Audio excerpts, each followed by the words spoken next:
El día de hoy quiero hablar un tema que hace alrededor de 2 años, creo, estuvimos hablando ciertos aspectos de esto, y que durante todo este tiempo hemos ido desarrollando, profundizando, enriqueciendo lo que Dios nos ha ido mostrando a la luz de su palabra, en el entendimiento acerca de las cosas que Dios quiere de su iglesia, Dios demanda de sus hijos. Y al menos yo, y yo creo que ustedes también, queremos ser una familia, queremos ser hijos que sean obedientes delante de un padre. Muchas veces Dios se establece y se fija mucho en las cosas minuciosas, en los detalles de nuestra vida. Y por ejemplo, si nosotros no podemos cumplir ciertas cosas que son sencillas en nuestra vida, que son hasta domésticas, no nada tan espiritual, cosas domésticas. Si no somos obedientes en ese tipo de cosas, Dios con mucha dificultad quizás nos dará a administrar cosas más grandes, cosas más profundas, misterios de su corazón. Es por eso que debemos ser responsables en aquello que Dios nos ha encomendado, ser responsables en aquello que Dios está demandando de sus hijos. Porque Dios dice, cuando ustedes leen la Escritura, para que a Jesús se le fuera llamado, este es mi Hijo amado en el cual tengo complacencia, Él tuvo que tener un proceso de formación, al igual que ustedes y yo lo estamos teniendo. Pero tiene que llegar un punto en que Dios se agrade de sus hijos, de lo que pensamos, de lo que decimos, de lo que expresamos. No solamente en términos de lo externo, de la caparazón, sino de la sustancia que nos gobierna dentro. Recuerdo al apóstol Tamo en la escuela mencionándonos y diciendo lo siguiente, que Dios estaba enfocado en el origen, en la sustancia de lo que nosotros somos.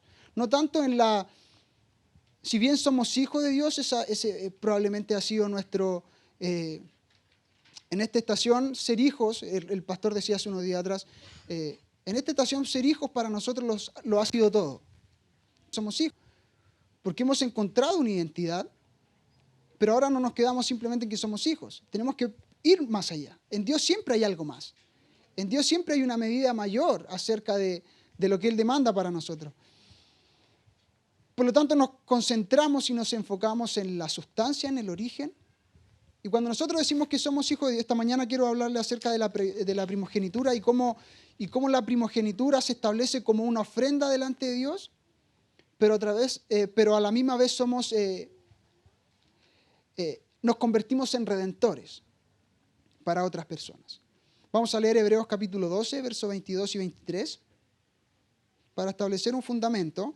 Y voy a ir lentamente entretejiendo lo que quiero decir finalmente. Probablemente me demore la mayor parte de la predicación en establecer una base y un fundamento que son cosas que nosotros sabemos, pero las sabemos en su título, pero no en su definición, en lo que realmente significa. Y tenemos que recordar estas cosas. Hebreos capítulo 12, versos 22 y 23 dice lo siguiente: sino que os habéis acercado al monte de Sión, a la ciudad del Dios vivo, Jerusalén la celestial, a la compañía de muchos millares de ángeles. Y el verso 23 dice: a la congregación de los primogénitos. Diga primogénitos. Dígale al que está a su lado, tú eres un primogénito. Dile, no eres cualquier hijo, eres un primogénito. Dice, sino que os habéis acercado al monte de Sión, a la congregación de los primogénitos que están inscritos en los cielos, a Dios el juez de todos, a los espíritus de los justos hechos perfectos. Perfectos. Entonces, cuando nosotros aceptamos a Jesucristo como nuestro Señor, como nuestro Salvador, en fe, tenemos ahora una posición que es predeterminada en Cristo. Ahora tú ya no eres cualquier persona, tú eres un hijo, perteneces a la familia de Dios y en ese orden y en esa posición tú adquieres ciertos derechos, adquieres ciertos privilegios, adquieres ciertas capacidades que no te eran dadas antes de conocer a Dios, porque eres parte de una familia. Por ejemplo, yo soy parte de la familia de mi papá y todo lo que tiene mi padre me pertenece a mí.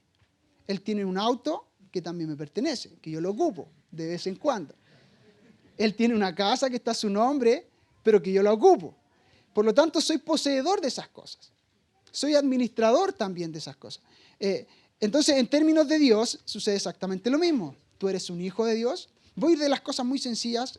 Tengo que entretejer esto muy minuciosamente.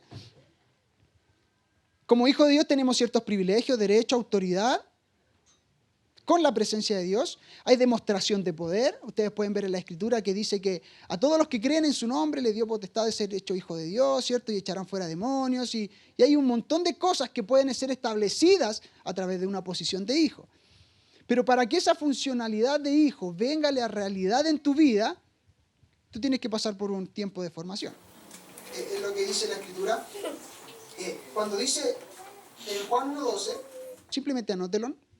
Dice, a todos los que le recibieron, a los que creen en su nombre, les dice, les dio potestad de ser hechos hijos. Esa palabra potestad es una palabra que ya hemos visto, que significa exousia, que es la autoridad que Dios delega sobre sus hijos. Y básicamente significa esa palabra que tú tienes libertad de acción. Dice que tú no tienes restricción para actuar. Tú puedes hacer lo que tú deseas. Ahora, hemos entendido que cuando nosotros llegamos a la familia de Dios, ocurre algo que es un nacimiento espiritual. Tú naces de nuevo, pero tú naces en la condición de niño.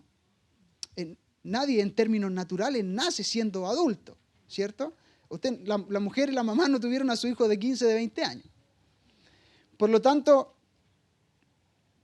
ahora en la familia de Dios, en nuestra nueva posición, somos recién nacidos, somos niños, que tenemos que aprender a caminar en la nueva naturaleza. Por eso Pablo dice en Efesios, y despojados del viejo hombre que está viciado conforme a los deseos engañosos y vestidos del nuevo hombre, creado según Cristo en justicia y santidad de la verdad. Esa es una demanda para nosotros, sus hijos.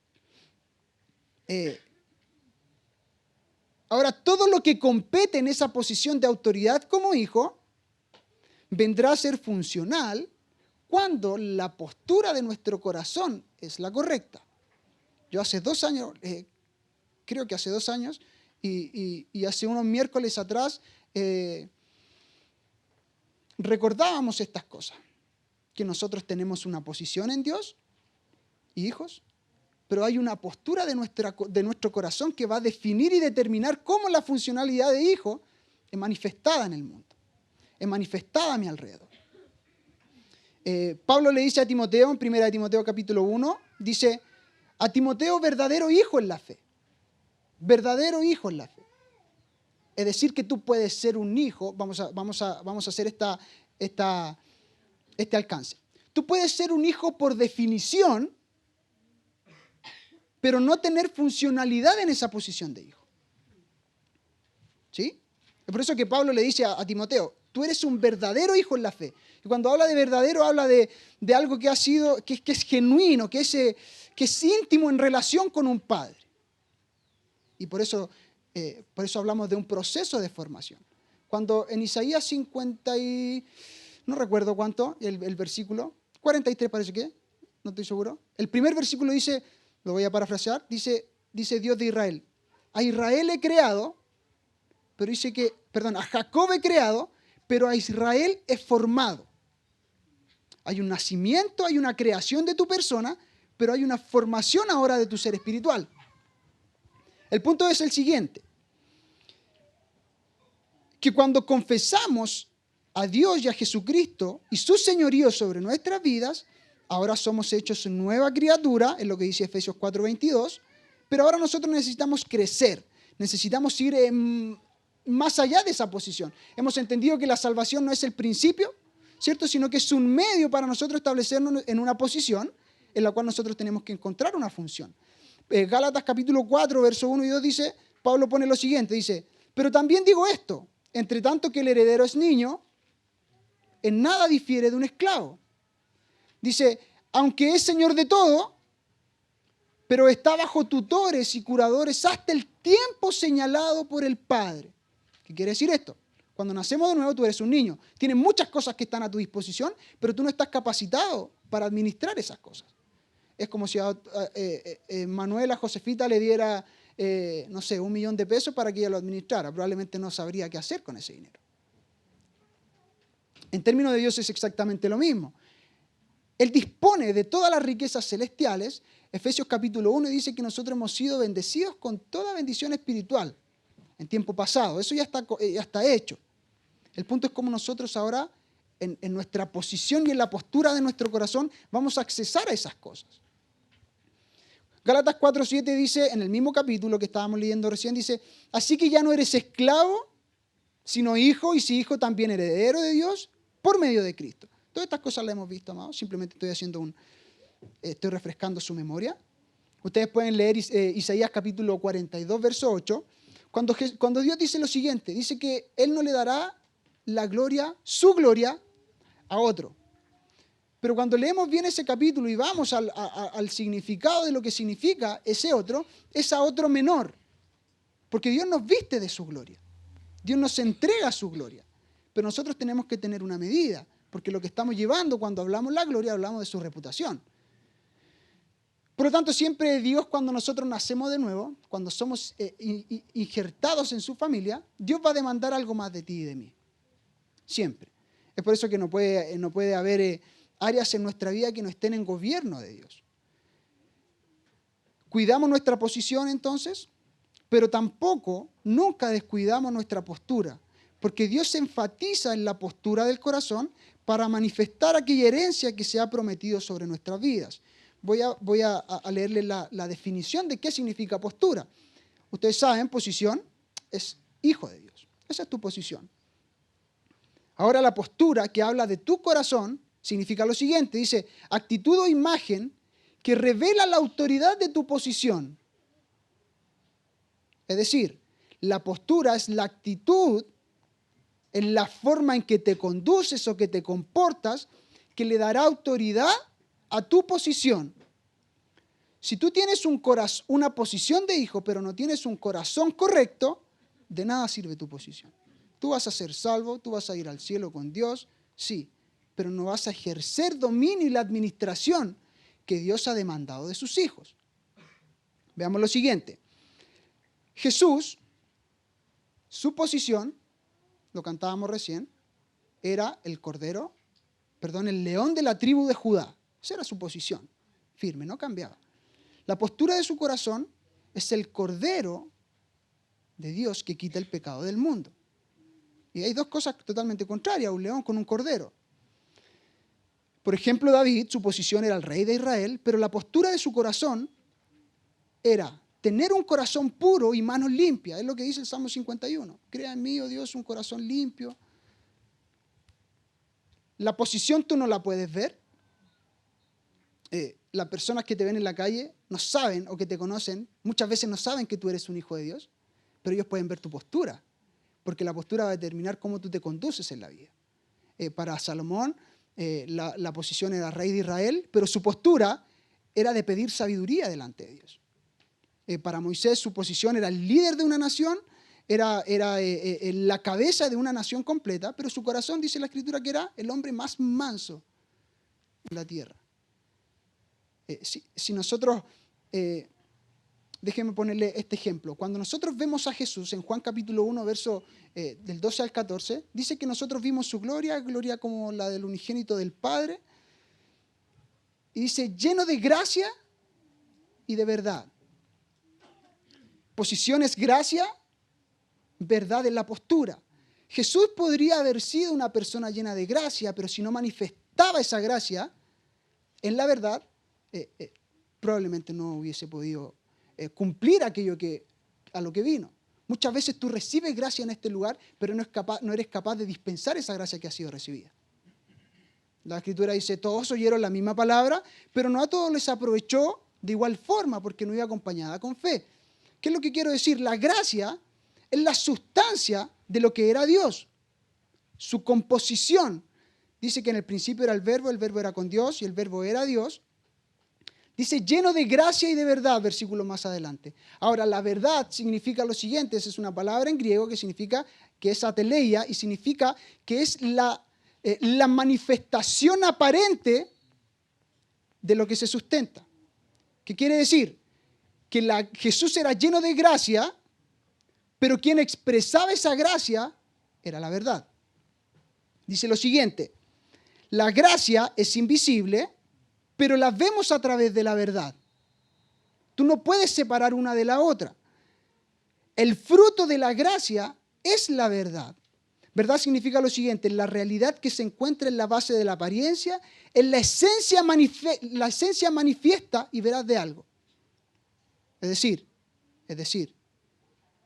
lo que tú muestras, por eso cuando Jesús dice, le habla a los fariseos, le dice, lo que entra no es lo que contamina al hombre, sino lo que sale del hombre es lo que contamina al hombre. Por eso Dios es tan riguroso en decir, guarda tu corazón sobre todas las cosas. Crea un sistema de seguridad sobre tu corazón porque Él va a determinar las acciones de tu vida. Por eso que la Biblia dice que perverso es el corazón y enfatiza mucho en el corazón, porque Dios está tras el corazón de sus hijos. Porque cuando tiene el corazón, el sistema que gobierna ese corazón, entonces si esa posición, si esa postura es correcta, todas las cosas hacia afuera serán correctas. Veamos lo siguiente. En la postura que encontramos, es en la postura del corazón que encontramos la funcionalidad de hijos. Pero no en cualquier postura, es en la postura del Cordero en la que encontramos la funcionalidad perfecta de un hijo. Ahora, todo lo que yo les dije acerca de David, de Salomón, de Moisés y de todos ellos, todas esas posturas residen en la postura del Cordero. Porque vemos al ejemplo perfecto que es Jesús. Él fue la ofrenda perfecta, Él fue el sacrificio perfecto, Él fue el modelo perfecto, por eso es nuestro estándar y es el diseño que nosotros seguimos. Es por eso que Jesús logró aquello para lo cual fue enviado, porque Él tenía la postura de su corazón como un cordero. Ese es el principio del cordero. Este corazón sustenta el principio de la representatividad. Este corazón vive y muere por otros, pierde su valor por otro, su actitud es de muerte para que Dios viva en él y por él. La piedra angular es el desinterés, se niega a sí mismo, no sustenta egoísmo en su vida, es puro, inocente en su corazón, es ingenuo, se despoja de todo, queda vacío, pero conoce su identidad de hijo, vive literalmente como un sacrificio delante de Dios. Quiero que pongan atención en esta palabra, en un sacrificio, en una ofrenda delante de Dios. Y es por eso que vemos la vida de Jesús tan perfectamente. Vemos su modelo, vemos cómo se desarrolló tan anclado a la palabra de Dios y al gobierno del Espíritu Santo, como todo lo que hacía y decía era producto de lo que veía hacer al Padre. Tú nunca ves a Jesús fuera de los marcos reguladores de la Escritura. Entonces nosotros tenemos la siguiente demanda. Tenemos el siguiente privilegio. Ahora Dios no solamente nos da esa posición de hijo, no solamente tú eres acercado a su familia, no solamente Dios quiere tu corazón, ¿cierto? Sino que ahora Dios, para darle más énfasis a esa posición de hijo, no te llama cualquier hijo, sino que te llama un primogénito. Y ustedes dicen, pero si es lo mismo, soy hijo igual. Pero es que el primogénito tiene, hay consideraciones que el primogénito tiene y probablemente nosotros conocemos cuáles son los beneficios del primogénito, pero no conocemos la responsabilidad del primogénito. Y porque vamos a encontrar que en esta posición de primogénito se encuentra el más alto honor y la más alta responsabilidad que significa ser un hijo de Dios. Que es literalmente vivir completamente en pos de Dios. Completamente. No pueden haber áreas que están fuera del control de Dios. No pueden haber áreas que están alejadas de la Escritura y del gobierno y de la administración de lo que Dios dice. Nosotros somos un ser. Yo soy Eliseo Mora, completo, ustedes me ven acá, pero hay muchas áreas en mi vida. La forma que yo pienso, en la forma en que yo creo que debo conducirme. Y todas esas cosas que yo administro en mi ser interior deben estar alineadas a la palabra de Dios. Y para entender nosotros la primogenitura, nosotros tenemos que ir todo lo que ha sido, lo que leímos recién está en Hebreos, en el Nuevo Testamento. Pero todo lo que nosotros leemos en el Nuevo Testamento viene de una raíz, viene de un sustento que es a través de la ley. Y la ley es nuestro maestro. Nosotros decimos que estamos en la dispensación de la gracia, en un nuevo pacto, pero no entenderíamos nada, absolutamente nada, si no entendiésemos la ley. Es más, todas las cartas que Pablo escribe y todo el Nuevo Testamento es una interpretación de la ley. En el Antiguo Pacto, las cosas eran superficiales. Dios siempre quería el corazón de los hijos, pero se estableció un orden que era más bien externo. Por eso que Cristo viene y hace un sacrificio perfecto, y un solo sacrificio, una vez y para siempre, porque a Dios ahora no quería lidiar con las cosas externas de sus hijos, sino que quería lidiar con las cosas internas. Quería lidiar con el corazón de las personas.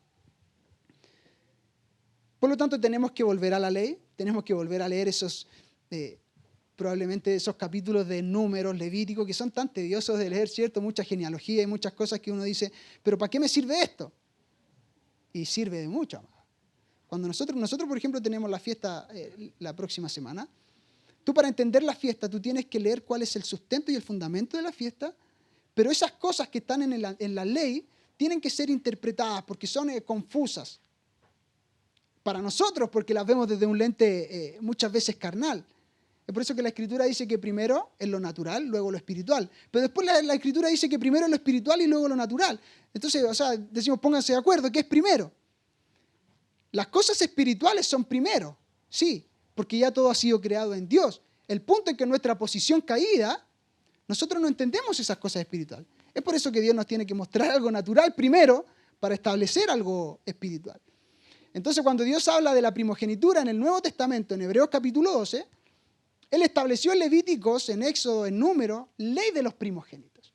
Y los primogénitos, básicamente, es el hijo que nacía primero, el hijo que rompía el vientre primero, que abría matriz. Y este hijo cargaba en sí responsabilidades. En la ausencia del padre, quien estaba a cargo de la familia era este primogénito. En segundo lugar, el primogénito recibía una doble porción de la herencia del padre. Y en tercer lugar, recibía una declaración de bendición especial, ese mismo primogénito.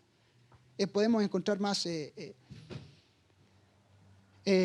características del primogénito.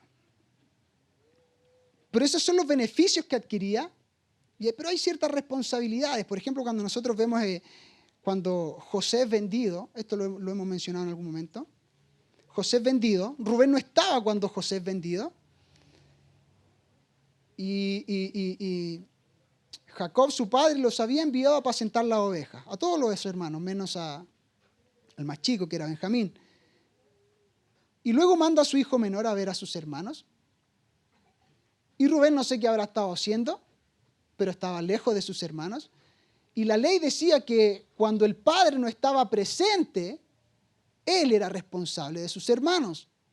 Por lo tanto, cuando Rubén se da cuenta y llega a ese lugar y ve que José ha sido vendido por sus hermanos, él rasga sus vestiduras y dice, ¿qué será de mí ahora? ¿Qué voy a hacer yo ahora? Porque él entendía la ley que cuando volviesen a casa, Jacob, su padre, no le preguntaría a Simeón, no le preguntaría a Leví, no le preguntaría a Gad por su hermano José. Le preguntaría al primogénito, quien era responsable de la familia. Es por eso que él rasga sus vestiduras y se siente tan... se siente responsable, esa es la palabra. Porque él entendía la ley. Ahora, ¿cuál es el punto? ¿Cuál es el punto que quiero establecer? Que Dios siempre estaba interesado en el primogénito. Dios siempre estaba interesado en el primogénito. Porque Dios siempre está interesado en las generaciones. El primero que abría matriz era el que iba a desplegar la generación o el linaje de esa familia. Es por eso que es tan importante el primogénito.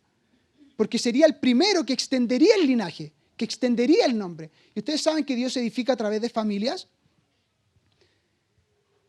El Salmo 127 dice, si Jehová no edifica la casa, si Jehová no edifica la familia, en vano trabajan los que la edifican. Y una familia se edifica a través de hijos. El hijo es el que construye la reputación de esa familia. ¿Bien? Por lo tanto, Dios estará interesado en las generaciones. Por eso se enfoca en el primogénito, porque sería quien encaminaría y extendería la descendencia. Y miren lo que dice en Éxodo 4:22, es la primera vez que Dios habla acerca de Israel como una sola persona. Dice, y dirás a Faraón, estaba hablando con Moisés, dice, Jehová ha dicho así, Israel es mi hijo, mi primogénito, una persona. pero eran millones de personas que estaban cautivas en Egipto y que necesitaban salir de ese lugar. Y esta es la primera vez que Dios habla acerca de su pueblo como primogénito, quienes debían ser extraídos de un sistema que estaba siendo opresivo. Hoy día estoy haciendo una clase, es muy académico esto, ¿ya? Así que van a tener que tener un poco de paciencia. Pero necesitamos entender estas cosas para entender lo posterior. Estoy resumiendo un poco las cosas que hay pero yo les motivo a que ustedes vayan y lean las Escrituras, lean los primeros libros de la Biblia. Israel estaba siendo oprimido, había sido oprimido por 430 años por Egipto. Entonces Dios, dice la Escritura, que ve el lamento, el pesar de los hijos, y Él decide sacarlos de ese lugar. Llegó un tiempo, uno puede decir, pero estos hombres estaban sufriendo, Egipto estaba oprimiéndolos, pero debemos entender que Egipto estaba en las manos de Dios. Era el plan de Dios. Aún hoy día nosotros podemos ver que las naciones están en control de Dios. Dios no pierde el control de las naciones, aún de las naciones musulmanas o cualquier... de la India, que hay millones de dioses. Dios tiene el control de esas cosas, amado, porque llegó un tiempo establecido donde Israel tenía que salir. Entonces, ahora para que Israel saliera, ocurrieron 10 plagas. Y la última plaga, la 10ª, que era llamada de la muerte de los primogénitos, había una sola forma de vencer esa plaga. Y era a través de la sangre de un cordero. Todos conocemos esa historia. Lo que estaba diciendo Dios a Faraón, que tenía su corazón endurecido, le dice, si tú tocas a mi primogénito y no lo dejas salir, yo tocaré a tu primogénito. Eso es lo que le estaba diciendo Dios a Faraón. Faraón, corazón endurecido, terco como él solo, no deja salir a los hijos. Entonces Dios envía a este ángel de la muerte que mataría a todo primogénito sobre la nación, incluyendo al hijo de Faraón. Pero había una ley, había un mandamiento de parte de Dios que decía, si tú pones sobre tus dinteles de la casa la sangre de un cordero, y aquí se constituye lo que conocemos la fiesta de la Pascua. La sangre en los marcos de la puerta sería la señal para que el ángel de la muerte pasara por encima. Ustedes lo pueden leer en Éxodo capítulo 12. Vamos a leer esos dos versos, versos 12 y 13. Éxodo 12, versos 12 y 13. Dice, pues yo pasaré aquella noche por la tierra de Egipto y heriré a todo primogénito en la tierra de Egipto, así de los hombres como de las bestias, y ejecutaré mis juicios en todos los dioses de Egipto. Dice, yo Jehová. Y la sangre os será por señal en las casas donde vosotros estéis, y veré la sangre y pasaré de vosotros, y no habrá en vosotros plaga de mortandad cuando hiera la tierra de Egipto. La sangre del cordero sería una señal para que la muerte pasara por encima de su pueblo. Y esta 10ª plaga, que era la muerte de todos los primogénitos, estaba específicamente tocando al primogénito de Dios. Pero miren esto.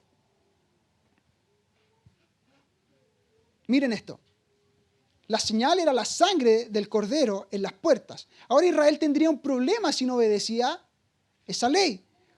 Porque si una familia del pueblo de Israel no cumplía con esa ordenanza, el espíritu de muerte asumiría que esa casa era egipcia, por cuanto no estaba la señal. La sangre era una señal de inmunidad sobre el pueblo. Por eso que yo le decía en un principio, nosotros podemos ser hijos de Dios por definición, pero eso no significa que estemos viviendo bajo la sangre del cordero.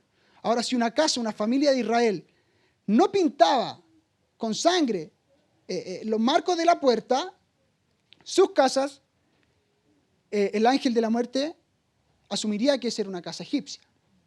Tú puedes ser un hijo de Dios, pero tu mentalidad, tu gobierno en la administración de tu vida puede estar lleno de un sistema egipcio. Tú puedes estar en la iglesia, puedes ser un hijo de Dios por definición, porque tú aceptaste a Cristo, porque Él vino a morar en ti. Tú vienes a la iglesia, pero todo lo que conduce tu vida es en un patrón antiguo o en los sistemas del mundo. Tú eres un hijo de Dios por definición, si tú no te riges por la palabra de Dios. Amén. Entonces, la única señal de que estaban migrando con precisión y estaban obteniendo inmunidad al pueblo de Israel era que en las casas hubiese la sangre de un cordero. Pongan atención, es la sangre de un cordero que debía ser derramada sobre los postes de la casa. Ahora, la sangre en el Antiguo Testamento, anoten Deuteronomio capítulo 12, verso 23, en la sangre está la composición genética. En ese capítulo 12, lo que dice es lo siguiente, que el pueblo no podía comer sangre. ¿Cuántos sabían que el pueblo no podía comer sangre, el pueblo de Israel? Bien. Era porque en la sangre estaba la vida. Y Dios decía, no comerás la carne y la vida conjuntamente. Por lo tanto, en el antiguo pacto, la vida estaba en la sangre. Pero entendemos que en el nuevo pacto la vida no está en la sangre. La vida está en la palabra de Dios. Ahora, es por eso que cuando tú ves la sangre en el antiguo pacto, se utilizaba para expiar los pecados de las personas, para limpiar los pecados de las personas anualmente. Ahora, en el nuevo pacto, la Escritura dice que toda Escritura es inspirada por Dios. Eso que inspirada significa que es divinamente soplada. Entonces, cuando Dios sopla eso, que es la palabra de Dios, es lo que a ti te va a sustentar, no en oxígeno como literalmente podemos obtener en nuestra sangre para vivir, sino que ahora Dios dice que tú no vivirás por las leyes antiguas, sino que vivirás por la palabra de Dios. Es por eso que cuando Jesús estaba en el desierto y estaba siendo tentado por Satanás, ustedes ven que Satanás le dice muchas cosas a Jesús, pero Jesús lo único que decía, escrito está, escrito está, escrito está. Y después, acto seguido, él dice, no solo de pan vivirá el hombre, sino que toda palabra que sale de la boca de Dios. Por lo tanto, ahora nosotros literalmente no cubrimos nuestras casas con sangre para obtener inmunidad. Nosotros para obtener inmunidad literalmente caminamos sobre la palabra de Dios. Juan 6:63 dice lo siguiente, las palabras que yo os he hablado, dice Jesús, son espíritu y son vida. Juan 1:1 dice, el principio era el verbo y el verbo era con Dios y el verbo era Dios. Y el verso 4 dice, en él, en el verbo estaba la vida y la vida era la luz de los hombres. En la palabra está la vida y ahora la única señal que muestra que estás viviendo bajo la sangre del Cordero es que tú estás caminando sobre la palabra de Dios. Amén. Todo lo que haces es bajo la configuración de la palabra, no existe una vida fuera de los límites de la palabra. Esta es la que traerá justicia sobre nuestra vida. Y ahora que vives en la palabra, adquieres todo lo que adquirió Israel cuando puso la sangre del Cordero, porque adquirieron inmunidad. Tú ahora cuando caminas en la palabra, lo que adquieres es inmunidad, pero es por caminar en la palabra de Dios y estar bajo el sometimiento de la sangre del Cordero. Cuando te conviertes en su hijo, Él requerirá mucho más de ti y que pases de muerte a vida, pero no cualquier vida. Entendemos que la vida que Dios nos ha otorgado no es una vida natural como la busca cualquier persona. Es la vida Zoe de Dios, que literalmente la vida como la tiene Dios ha sido compartida sobre nosotros. Y esta vida, amado, es inexplicable. Nadie la puede explicar. Nadie puede entender cómo nosotros podemos estar viviendo la calamidad más grande en la vida y nosotros poder estar gozosos. Cómo vives problemáticas en la vida, pero que no te hacen inestable, no te hacen variable. Y es lo que todo el mundo busca, pero no saben cómo encontrarlo. Esa es la vida Zoe de Dios. Y que está basada en la postura y en la naturaleza de un cordero. Amén. Entonces, Israel tenía que salir de Egipto, fue llamado primogénito, pero para ellos cumplir y salir de forma victoriosa, la sangre del cordero tenía que ser su parámetro. Ellos tenían que estar bajo el gobierno de la sangre del cordero. En Éxodo capítulo 13, nosotros podemos encontrar la ley de los primogénitos. Y dice lo siguiente, Éxodo 13, verso 1 y verso 2. ¿Por qué ponemos énfasis en la primogenitura? Porque Dios nos llamaría hijos primogénitos. Dice, Jehová habló a Moisés diciendo, conságrame todo primogénito, cualquiera que abre matriz entre los hijos de Israel, así de los hombres como de los animales. Jehová dice, mío es. Si tú eres primogénito, tú ya no perteneces a ti mismo. Tú eres parte y propiedad de Dios. Todo lo que abriera matriz de mujer y de animal sería de Dios, inclusive lo de la tierra. Entonces, Dios estaba enfocado en lo primogénito. El primer animal que nacía era de Dios. La primera semilla, el primer fruto que salía era de Dios. y a eso le llamamos nosotros las primicias. Pero ¿por qué Dios establecería lo primero para él? ¿Por qué Dios diría si una familia tiene 5 hijos, por qué Dios querría solamente al primero y no al resto? ¿Por qué Dios diría conságrame al primero y no a toda tu familia? ¿Por qué cuando tú obtenías tus ganancias económicas de tu sustento, Dios querría lo primero y no todo? Entonces Dios establece lo que son la ley de las primeras cosas. Porque Dios, entendiendo que si tú dabas lo primero estaría leudando a todo el resto de ese mismo tipo. Por ejemplo, si tú tenías un hijo, pero ese hijo era dedicado a Dios, estaba diciéndole a Dios que no solamente ese hijo era de él, sino que todos los hermanos y toda la generación que viniera de él serían de Dios, porque dice el primogénito es mío. Es por eso que cuando nosotros hablamos de las primicias, de las ofrendas, de los diezmos, amado, hay una configuración y una administración específica y ignoramos muchas cosas acerca de eso. Muchas cosas. Estamos preparando un taller acerca de esas cosas. Va a ser poderoso eso, porque va a romper muchas estructuras que nosotros tenemos en nuestra mente acerca de cómo damos nuestras ofrendas. Y Dios no necesita tu dinero, amado. Dios no necesita tus cosas materiales. Pero lo que tú das está determinado por cómo es tu corazón, lo vamos a ver. Entonces, ¿por qué Dios querría lo primero? Porque en lo primero estaba contenido el resto de lo que naciera. Se establecería un orden que influye el resto de las cosas. Romanos 11:16 dice lo siguiente: si las primicias son santas, si lo primero es santo, lo primero es dedicado a Dios, lo primero es apartado para Dios, también lo es la masa restante. Y si la raíz es santa, también son las ramas. Porque lo primero leudaría todo aquello que estaba en ese mismo orden. Luego Dios, déjame ponerte este ejemplo. Cuando tú vienes a este lugar, tú tienes tu sueldo mensualmente. Vamos a poner el ejemplo de la ofrenda porque atañe a esto.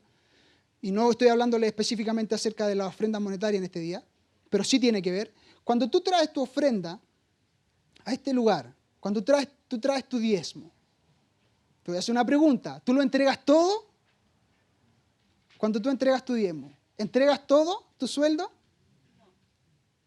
¿Tú estás seguro? Cuando tú entregas lo primero, tu primicia, tus ofrendas, tus diezmos, lo que estás diciéndole a Dios es que tú le estás entregando todo tu sueldo y tu ganancia en eso. Porque Dios entendía que tú tenías que vivir el resto del mes. Pero cuando tú vienes a este lugar, cuando apartas esa porción que Dios ha exigido de ti, tú le estás diciendo: Dios, todo mi sueldo es tuyo. Todo. Por eso que Dios establece lo primero. Por eso que está bien nosotros, y por eso que existe una ley de las primeras cosas. Y entendemos que todas las cosas son de Dios y que Dios es el todo en nuestra vida, pero tiene que haber un punto de inicio. Que diga: Dios, yo pertenezco a ti y quiero entregar mi vida completamente a ti. Y cuando se establece, por eso dice: mas buscad primeramente el reino de Dios y su justicia, y todas las demás cosas serán añadidas. Busca primero el reino de Dios, y en ese orden que tú te entregas en primer lugar a Dios, todas las otras áreas vienen a ser de Dios consecutivamente, hasta que todo es leudado. Si la raíz es santa, todo el resto del árbol es santo. Amén. Ahora, Dios muy simpático, muy amable, luego de que yo les dije todo esto, toda esta ley, toda esta cosa tediosa de los primogénitos, Dios decide cambiarlo. Dios decide cambiar eso. Y dice: no quiero a los primeros, quiero una tribu completa que sea mis primogénitos. Entonces Dios cambia el sacerdocio. Es por eso que yo les dije que le estaba haciendo una clase del Antiguo Testamento. Entonces ahora Dios dice: yo no quiero a los primeros nacidos, yo quiero a una tribu completa que sea mi primogénito. Y es cuando llama a la tribu de Leví. Ahora, número 8, del 3 al 18, vamos a leer algunos versos. Dice: y presentarás a los levitas delante de Aarón y delante de sus hijos y los ofrecerás en ofrenda a Jehová. Así apartarás a los levitas de entre los hijos de Israel y serán míos los levitas, dice. El verso 16 dice: porque enteramente me son dedicados a mí los levitas de entre los hijos de Israel. En lugar de todo primer nacido, los he tomado para mí en lugar de los primogénitos de todos los hijos de Israel, porque mío es todo primogénito de entre los hijos de Israel, así de hombre como de animal, desde el día que yo hería todo primogénito en la tierra de Egipto. Los santifiqué para mí, los aparté para mí, los dediqué para mí, y he tomado a los levitas en lugar de todos los primogénitos de los hijos de Israel. Tú dices, ahora Dios se está contradiciendo, Dios se está cambiando. Dios está cambiando las reglas del juego y tiene a este pueblo de Israel vuelto loco porque no saben qué hacer, porque un día hay una ley y al otro día hay otra ley. No, el asunto era exactamente el mismo. La tribu de Leví fue llamada como primogénita, hubo un cambio de sacerdocio, porque cuando el primogénito nacía, antes de Dios decir esto, el primer hombre, por ejemplo, Manuel, si le nacía a mi papá, Manuel Mora, él tenía que ir donde Aarón y ser dedicado al templo. ¿Usted recuerda la historia de Ana con Samuel? Ana le pidió, pero de guata y llorando, un hijo a Dios, y Dios le dio a Samuel. Pero ella prometió dárselo. Y la ley decía que el primogénito tenía que ser dedicado a Dios. Por lo tanto, ella va y se desprende de su hijo. Ahora Dios, viendo que las mamás por ahí estaban muy encariñadas siempre con su primogénito, Dios decide instaurar un sistema de redención de los primogénitos. Ustedes dirán, pero ¿por qué está diciendo todas estas cosas este hombre? Vamos a llegar a un punto. Yo les dije que tenía que entretejer esto para decir algo específico al final. Ahora los levitas son llamados la herencia de Dios, son propiedad, dice que son enteramente de Dios. Y ellos el sacerdocio iba a cambiar de todos los primogénitos de Israel a toda la tribu de Leví, que serían los primogénitos. Pero ahora los primogénitos los primogénitos de las otras tribus tendrían un sentido en su vida. Dios no había cambiado, el foco era el mismo. Ahora los padres de esos primogénitos de las otras tribus tenían que ir y comprar literalmente a sus hijos en un precio de redención, que eran 5 siglos. Entonces, la familia tenía un primogénito, pero ellos se querían quedar con su guagua, se querían quedar con su bebé, por lo tanto iban donde el sacerdote y le ofrecían 5 siglos. Y ahora ellos serían dueños de ese bebé. Y ya ese bebé no sería un sacerdote, sino que sería parte de la familia, normal como todos los hijos, pero entendiendo que ese hijo seguía perteneciendo a Dios, porque Dios ya había establecido que todo primogénito era de Dios. Esa es una ley. Lo acabamos de leer en Números capítulo 8. Entonces, ahora, si tienes un hijo primogénito, debías implementar una redención del primogénito en absolutamente todas las cosas. Si lo querías de vuelta, deberías pagar 5 siglos. Ahora, ese primogénito no estaría en el sacerdocio, pero estaría bajo la tutoría y la administración de sus padres. En Lucas capítulo 2 puede ver cómo Jesús sucede exactamente lo mismo. Pero mira lo que dice en Números 8, el capítulo 13, lo acabamos de leer. Quiero poner énfasis en esto. Dice, y presentarás a los levitas delante de Aarón, delante de sus hijos, y los ofrecerás en ofrenda a Jehová. Los ofrecerás en ofrenda a Jehová. No era cualquier cosa.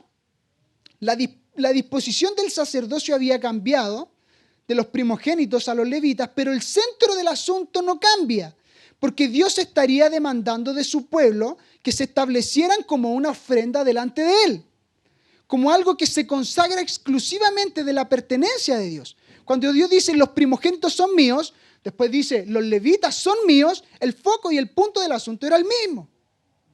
Ustedes son míos, ustedes son santificados a mí, ustedes son mi ofrenda y en ellos yo me santificaré. Ahora Dios dice, los levitas son míos, pero mira lo que dice 1 de Pedro 2:9. 1 de Pedro 2:9. Dice lo siguiente, mas vosotros sois linaje escogido, real sacerdocio, nación santa, pueblo adquirido por Dios, para anunciar las virtudes de aquel que os llamó de las tinieblas a su luz admirable. ¿Cuántos son linaje escogido? ¿Cuántos son real sacerdocio? Eso está hablando acerca de una tribu específica, de la tribu de Leví. Pero ahora nosotros todos somos linaje escogido. Ahora todos somos real sacerdocio. Hebreos dice que somos una congregación de primogénitos, pero ambos se ofrecían como una ofrenda delante de Dios. Ambos se ofrecían completamente a Dios. Había una ley que los establecía. Ahora el primogénito es una ofrenda a Dios y no hablamos de algo monetario, no hablamos de algo material, sino que estamos interesados en traer al altar aquellas cosas que están en tu corazón. Por eso, y ahora entendamos lo siguiente, por eso que yo en un principio yo le hablaba acerca de la posición y la postura. Estoy entretejiendo esto. Es por eso que es tan importante la postura de un cordero, de tu corazón. ¿Cuál es la actitud de tu corazón? ¿Qué estás mostrando a través de la actitud de tu corazón? Porque entendemos y todos sabemos que somos hijos de Dios. Aquí yo te veo y tú eres un hijo de Dios. Yo sé que tú eres un hijo de Dios. Pero ¿qué pasa afuera? La gente no sabe que eres un hijo de Dios. ¿Qué postura estás expresando? Porque lo que la gente verá va a ser la postura. Va a ser aquella veracidad que expresa lo que hay en tu interior. Ahora, no hablamos de algo monetario, de cosas materiales, aunque no decimos que no es importante cumplir con los principios de la administración de las finanzas. Estamos diciendo que todo lo que hacemos en nuestra vida como hijos de Dios se convierte en un sacrificio o en una ofrenda delante de Dios.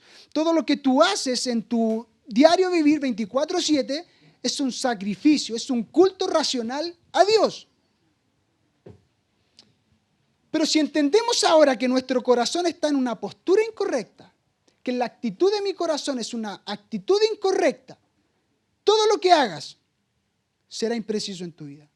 Todo lo que hagas no será recibido por Dios. Porque Dios a ti te recibe no solamente como un hijo, sino como una ofrenda. ¿Y cuántos saben que hay ofrendas que Dios acepta y ofrendas que Dios rechaza? Si leemos el Antiguo Testamento, los hijos de Aarón ofrecieron fuego extraño delante de Dios. Y ellos murieron, literalmente, por ofrecer un fuego extraño, una ofrenda extraña. Ahora, en la forma que tú das, en la forma que tú estás expresándote, en todo sentido determinará si tú estás muriendo o estás viviendo. Ananías y Zafira estaban dando un montón de plata a través de la venta de su propiedad, pero en el dar, falsamente, ellos estaban muriendo espiritualmente. Y definitivamente ellos murieron. Es porque Dios está interesado en el corazón. Ahora, si entendemos que nuestro corazón está en una postura incorrecta, todo lo que hagamos desde esa imprecisión será impreciso e incorrecto, infructuoso. David lo pone de la siguiente forma. Estoy poniendo énfasis en tu corazón, amado. Salmo 51, voy a leer algunos versos. El verso 7 dice, este era el clamor de David. Purifícame con hisopo y seré limpio. Lávame y seré más blanco que la nieve. El verso 10 dice, crea en mí, oh Dios, un corazón limpio y renueva un espíritu recto dentro de mí. El 12 dice, vuélveme el gozo de tu salvación y un espíritu noble me sustente. El 16, porque no quieres sacrificio. Esto dice Dios. Dios no quiere tu ofrenda monetaria. Dios no quiere que tú ayudes económicamente a la gente. Aunque es correcto hacerlo. Pero Dios no quiere principalmente eso. Ya con los fariseos Dios ya tenía mucho. Hipócritas les decía. Porque ven la paja en el ojo ajeno, pero no ven la viga que tienen ellos en el suyo propio. David dice, porque no quieres sacrificios que yo lo daría. Tú no quieres holocausto. El verso 17 dice, los sacrificios de Dios, las ofrendas de Dios, son el espíritu quebrantado. Al corazón contrito y humillado no desprecias tú, oh Dios.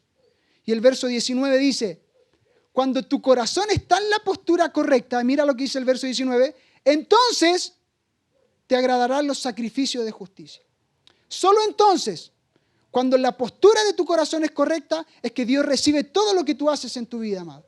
No importa que tú traigas esos alimentos a este lugar para ayudar a las familias que lo necesitan, no importa que tú traigas tus diezmos, tus ofrendas, aunque es un principio fundamental dentro de la administración del reino, si tu corazón no está en una postura correcta. Por eso que la Escritura dice, y el tema de las finanzas es muy sensible, amado. Cuando veamos eso vamos a... Va a ser voluntario, eso es lo bueno. Va a ser voluntario. El pastor me estaba apurando un poco la otra vez con eso. Pero lo vamos a hacer, amado. Vamos a traer luz a nuestra vida en cuanto a la administración financiera. La pobreza no es un asunto de cuánto tú ganas en tu trabajo o cuál es tu sueldo. La pobreza es un asunto de identidad. Es un asunto de cómo tú miras las cosas, de cómo administras tu vida. El estado de tu corazón, de tu interior, determinará si tus ofrendas y todo lo que tú haces es justo delante de Dios. Todo. Colosenses verso 3, 23 dice lo siguiente. Si me lo pueden colocar, que yo no lo tengo acá. Verso 3, 23. Colosenses. Y todo lo que hagáis, hacedlo de corazón como para el Señor y no para los hombres. Todo surge de tu corazón. Y cuando nosotros, por ejemplo, vemos la administración de las ofrendas en Malaquías, todos conocemos cuando hablamos de ofrenda, hablamos de Malaquías. Porque Dios le dice al pueblo, ustedes me han robado, porque en sus diezmos, en sus ofrendas. Y si nosotros vemos los primeros capítulos y leemos Malaquías, el contexto de Malaquías era básicamente un sacerdocio que estaba enfermo, literalmente enfermo, y que el síntoma de esa enfermedad interior del sacerdocio era que ellos daban ofrendas y sacrificios de animales cojos, animales deficientes, cuando Dios había establecido una ley que ellos tenían que presentar a un animal perfecto. A un animal perfecto. Entonces esas ofrendas deterioradas eran simplemente el síntoma de una enfermedad, de un sacerdocio enfermo. Pero siempre cuando nosotros hablamos de finanzas vemos, ustedes me han robado, siempre lo tomamos de la otra parte, pero tenemos que ver el contexto completo. Ahora el ejemplo de Caín y Abel es muy preciso también, porque Dios no discrimina la ofrenda de Abel y de Caín en cuanto a lo que era. El tema de la ofrenda no es una cuestión de lo que tú ofrendas en cuanto al monto o a la calidad de la ofrenda, porque Abel presentó lo del ganado, Caín ofreció los vegetales. Pero miren lo que dice Hebreos 11:4. ¿Por qué una ofrenda fue acepta y la otra no? Dice Hebreos 11:4, dice, por la fe Abel ofreció a Dios más excelente sacrificio que Caín, por lo cual alcanzó un testimonio de que era justo, dando Dios testimonio de sus ofrendas. Ahora Abel alcanzó un testimonio no dado por cualquier hombre. Abel alcanzó un testimonio ratificado por Dios mismo acerca de la persona. Y Dios está testificando de la ofrenda o del sacrificio de Abel, que finalmente lo que mostró no era lo que él llevaba, sino que mostró la condición interna de su corazón. Cuando nosotros leemos Génesis capítulo 4, verso 4, dice lo siguiente. Y Abel trajo también los primogénitos de sus ovejas, dice, de lo más gordo de ellas. Dice, y miró Jehová con agrado a Abel, en primer lugar, y a su ofrenda. Cuando habla de Caín, dice que no miró con agrado a Caín, primero, y a su ofrenda. Y es importante entender el orden de las cosas, porque cuando entendemos el orden de las cosas, vamos a entender cómo Dios ve literalmente y cómo recibe lo que nosotros le entregamos. A Dios no le interesa que tú ofrendes millones de pesos si tú no has ofrendado tu corazón, tu vida completa. Tenemos a la mujer que entregó todo lo que tenía, que era tan poco, versus otros que entregaban muchas riquezas, pero era de lo que les sobraba.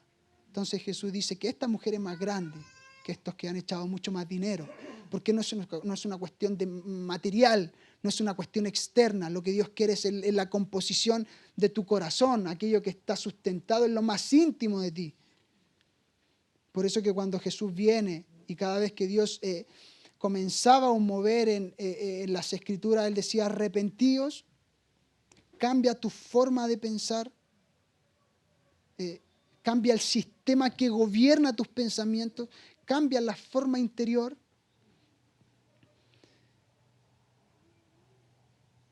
Es por eso que Dios siempre veía el corazón y tenía este reproche con su pueblo, que Él decía, este pueblo de labios me honra, de labios se acerca a mí, pero su corazón está lejos de mí. Porque todo lo que hacía era una apariencia externa. Y ahora vemos el ejemplo y la forma de Jesús. Jesús se convierte en una ofrenda perfecta. Y volvemos a lo que dije en un principio. Jesús era el Hijo de Dios, el león de la tribu de Judá, pero la postura de su corazón era la de un cordero. El cordero sabe que ha nacido para ser sacrificado por otros. Y Jesús entendía muy bien esto. Hebreos 9, del 11 al 12, dice lo siguiente.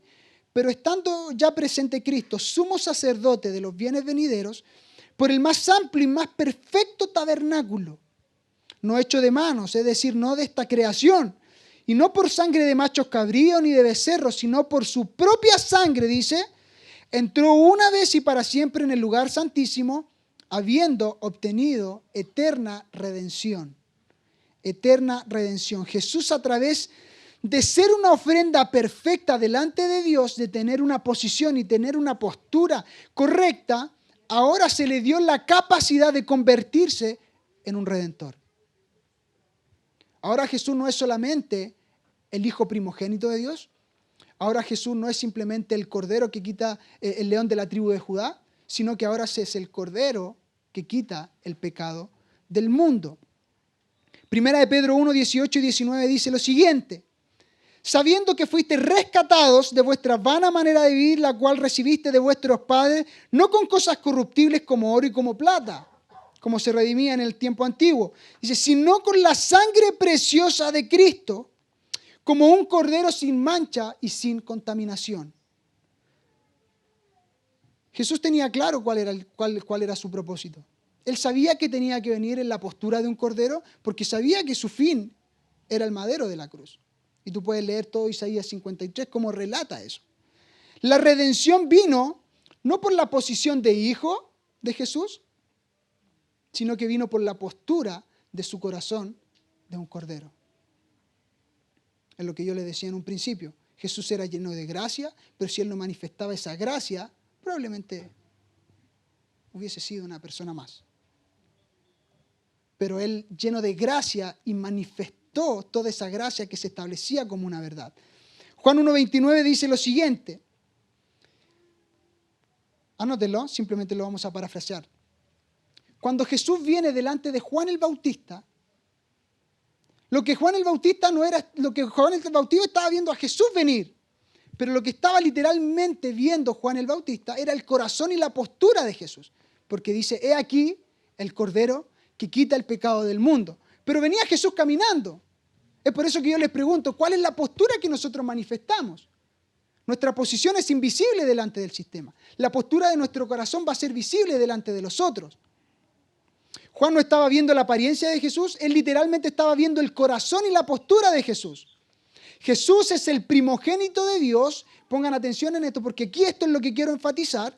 Jesús es el primogénito de Dios, era el cordero que lo cualificaba para ser un redentor para otros. Lo voy a leer de nuevo. Jesús era el primogénito de Dios, era el cordero que calificaba para ser un redentor para otros.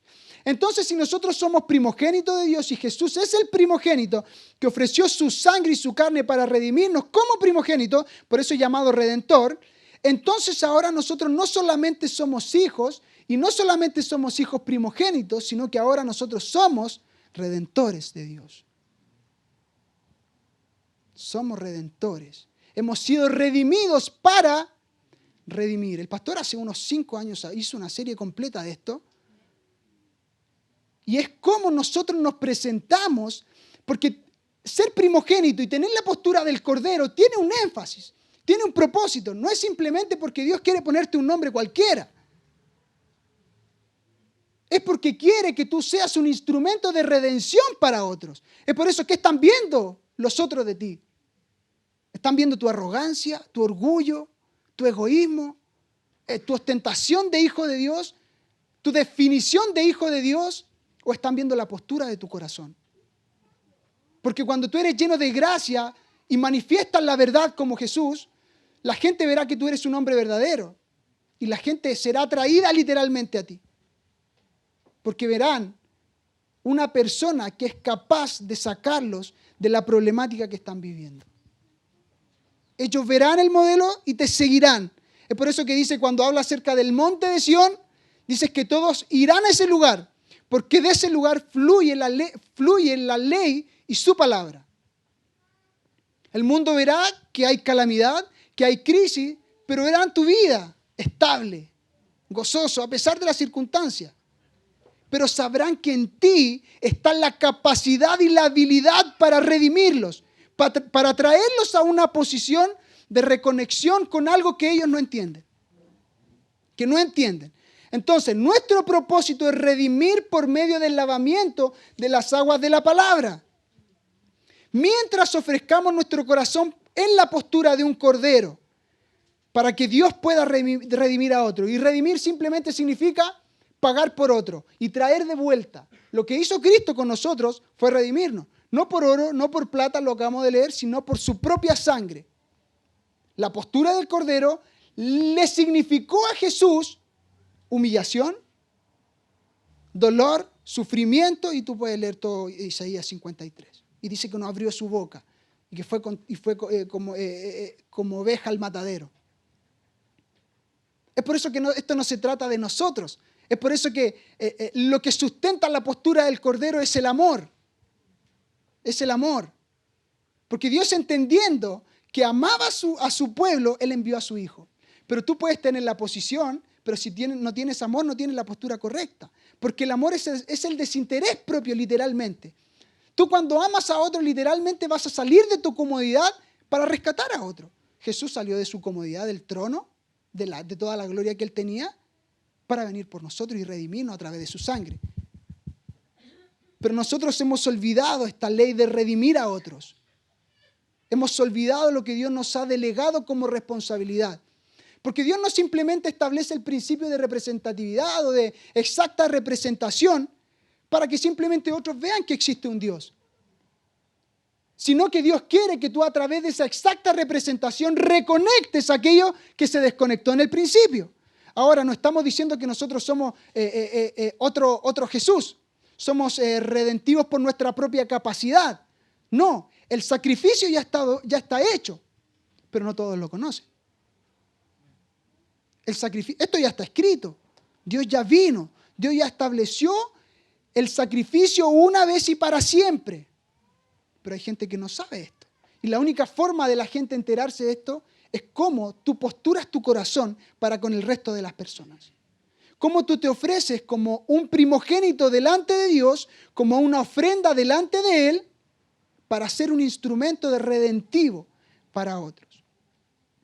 Dios nos ha comprado de vuelta, somos la iglesia de los primogénitos. Tenemos que tomar esa naturaleza del primogénito. Todo lo que pertenece al Padre es parte de nosotros.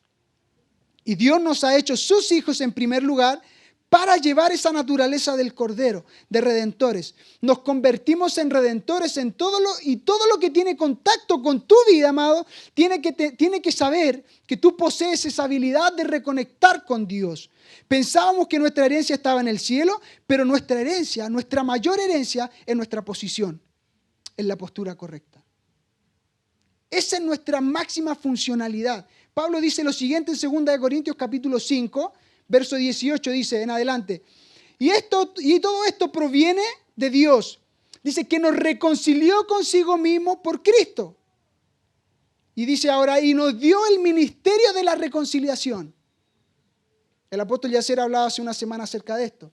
Con qué Dios nos ha reconciliado. Pero ahora nosotros, en la forma que somos reconciliados con Dios, en la familia de Dios, con el cuerpo, con mi hermano, en esa medida que yo soy reconciliado a esa familia, ahora yo me convierto en un ministro de reconciliación. 19 dice que Dios estaba en Cristo reconciliando consigo al mundo, no tomándoles en cuenta a los hombres sus pecados, y nos encargó a nosotros la palabra de reconciliación. Así que somos embajadores en nombre de Cristo, como si Dios rogase por medio de nosotros. ¿Tú crees que Dios no tiene el poder para manifestar su gloria de forma tan incuestionable que la gente pudiese convertirse rápidamente a Él? Él lo puede hacer, pero Dios estableció principios, estableció una administración en la cual nosotros somos protagonistas. Dice, así que somos embajadores, como si Dios rogase por medio de nosotros, a través de nosotros. La Biblia dice que como es Él, así somos nosotros en la tierra. Entonces dice, os rogamos en nombre de Cristo reconciliados con Dios. Cada persona que se conecta con nosotros, amado, no podemos condenarla, no podemos juzgarla, no podemos hundirlas en su pecado, hundirlas en su error. Este es el sustento del principio del Cordero, es el amor, es la misericordia. Hablábamos hace un tiempo atrás acerca de Hebrón y cómo se establece como un lugar, era una ciudad de refugio. Era una ciudad de refugio donde tú extiendes misericordia con aquellos que la necesitan. Cada persona que se conecta con nosotros no podemos condenarla, no podemos juzgarla, tenemos que redimirlos a Cristo, porque somos sus hijos primogénitos en Dios. Es tiempo de recuperar lo que nos pertenece, amado. Es tiempo de tomar de vuelta todo lo que pertenece a la iglesia y que ha sido quitado en el tiempo. Es tiempo de darse cuenta que somos un hijo de Dios, que mi naturaleza es de redentor. Como mi Padre redime, voy a redimir. Dile a tu hermano, como mi Padre redime, yo voy a redimir. Y todo tiene que venir de vuelta al Padre. Pero amado, esta es la parte que no estudiamos acerca de la primogenitura. Esta es la parte que nosotros no entendemos. Es por eso que yo tuve que explicarle muchas cosas para llegar a esto. Porque cuando nos porque todos decimos que somos hijos de Dios y somos primogénitos. Pero en esta posición está la más alta función de un hijo de Dios, que es ser reconciliador de las personas que no conocen a Dios, reconectarlos al propósito eterno de Dios. Esta es la tarea más excelsa que podemos tener como hijos. No importa cuánto tú hables, no importa cuánto tú ostentes tus años en el Evangelio. Esta es la quinta esencia del Evangelio, amado. Si no somos capaces de redimir todo lo que está a nuestro alrededor, hemos fracasado como hijos de Dios. Nada que está a tu alrededor, nada que tenga contacto contigo, puede irse sin saber de Dios. ¿Tú sabes lo que significa eso, amado? ¿Tú sabes la obra evangelística que hemos perdido durante tanto tiempo? Porque cerramos nuestra boca en el momento que tenemos que abrir nuestra boca. Porque callamos en el momento que tenemos que hablar y porque hablamos en el momento que tenemos que callar. Hemos sido tan imprudentes, amado. Manuel hablaba en la mañana acerca de la prudencia. Hemos sido tan imprudentes en administrar el Evangelio de Cristo, en administrar el ministerio de la reconciliación, que hemos traído oprobio al cuerpo de Cristo. Hemos lacerado el cuerpo de Cristo. Hemos privado a personas que no conocen a Dios de conocer a Dios por nuestra conducta, por nuestro egoísmo, por nuestra falta de perdón, por nuestro rencor, por nuestro orgullo, por querer pasar solapado con el resto de la gente, por el qué dirán. Estas cosas son duras, amados, porque enfatizan el punto que nunca enfatizamos, enfatizan el punto en el cual hemos estado fracasando por mucho tiempo. Pero somos hijos de Dios y hay un tiempo establecido. Y ese tiempo establecido es ahora, donde nosotros hemos entendido y Dios nos ha abierto nuestros ojos y abierto nuestro entendimiento para que nosotros sepamos cuál es nuestra identidad. Para que sepamos que somos hijos de Dios, que somos la congregación de los primogénitos, que hemos sido redimidos para redimir a otros. Amén. Pónganse de pie, amados. Vamos a orar.